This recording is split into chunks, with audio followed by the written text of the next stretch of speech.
Hey, I am Reverend Maureen Cotton from the Soulful Wedding. I am here to help you have an authentic and meaningful wedding ceremony. Today we are going to talk about the hand fasting ritual. Hand fasting is an ancient Celtic and Nordic tradition.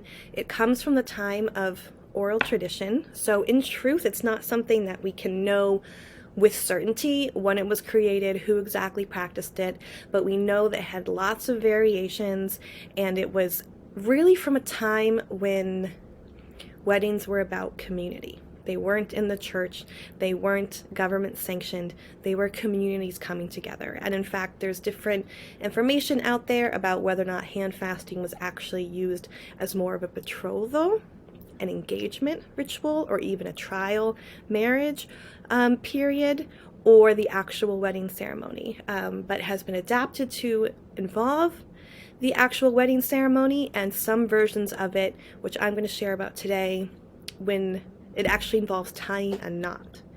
And the phrase to tie the knot, as in to get married, comes from this ritual. You may have seen hand fasting, just to give you a little bit of context, in such media as Game of Thrones or Braveheart. Someone recently mentioned the show Peaky Blinders. So things that might take place in the Celtic or Nordic world, maybe you have seen references to it. Basically, it is about a couple bringing their hands together and something being wrapped around it. This has also been adapted in some areas by the Catholic Church, where a priest will wrap their stole around a couple's hands as a form of blessing. But you can see the very simple symbolism, bringing the hands together as a sign of the connection, something being wrapped around it, a stole, a cord, a ribbon, to symbolize that coming together.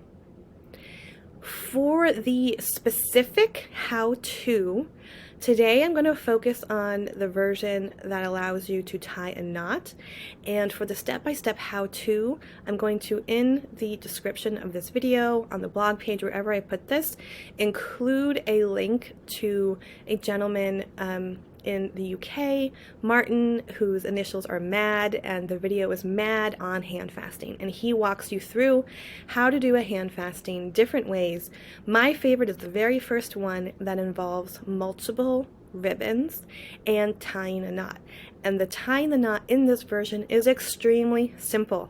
And when it comes to your wedding ceremony, simple is good, because nerves are going to be running really, really high in that moment. And I can tell you, when the ribbons start to get wrapped, it looks like a little messy for a moment, and you can see in people's faces, like the guests, they're like, what's going to happen here? But then the hands come apart, the knot is tied, and the crowd goes wild. So it's a very rewarding ritual to do. But what I want to talk about in more detail, because Martin already has such a good how-to, is the symbolism. There's two ways that I suggest to my couples to work with the symbolism, and then it just depends on what you want to emphasize. So in Martin's version, there's going to be multiple cords or ribbons involved. One way to do that just focuses on you as a couple, is to decide that each of those cords or ribbons represents a virtue of your relationship or an aspect of your vows. So when you work through your wedding ceremony, when you think about what's important to you and why you're getting married, examples of what might be involved might be family, friendship, devotion, nature, adventure, comfort, joy, luck, happiness.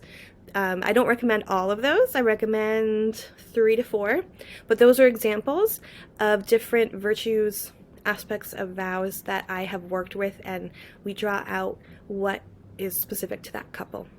So then, as each ribbon gets presented and wrapped around, the officiant says, this one is for family. May you find joy in blending your families, or henceforth from today, you will be one family. May you always have adventure, etc. So that's a beautiful way to just really customize it to you and what this moment is about to you. Another approach is to make it a unity ritual that honors families coming together. So in that case, you would have one cord or ribbon that represents one partner's family of origin, and then another ribbon represents the other person's family of origin. And then you would have a third cord that represents the new family that you're forming in that moment. Optionally, if you have stepchildren or something like that involved, there could be cords that specifically honor them and they could be involved. But otherwise, it's really about family coming together. Additionally, there could be a cord for the divine or for God or for the divine mystery. However you orient your spirituality, there could be a ribbon for that, which applies both to the unity ritual and to the sort of virtue or vow one I mentioned before. You could have God or the divine involved that way and honored that way. If you do the family unity ritual approach, what makes it really special is that you can have a member of each family be the one to bring the cord to the ceremony. For example, it could be the mothers, or it could be both parents, it could be a sibling, whatever is appropriate for your family constellation. That person can actually bring the ribbon to the ceremony, and that's a really nice way to invite someone into ceremonial space. You'll see if you pursue Matt Martin's video, he'll reference the fact that you can actually have different people in your community be the one to wrap it. So you could have the mothers be the one to wrap it, or you could have the parents or something like that. Personally, I don't usually go for that approach because, again, in ceremony, I think simplicity reigns supreme. And even though wrapping the ribbon is extremely simple, asking someone to come up and wrap the ribbon can be fairly anxiety provoking. And there's just that uncertainty, like if they're doing it right. So I find it's most simple to just have that person bring the ribbon forward, and that is enough to honor them. But if you want to have them wrap it, of course, go for it. If they're not an anxious personality type, it could work out beautifully. But that's just my little warning.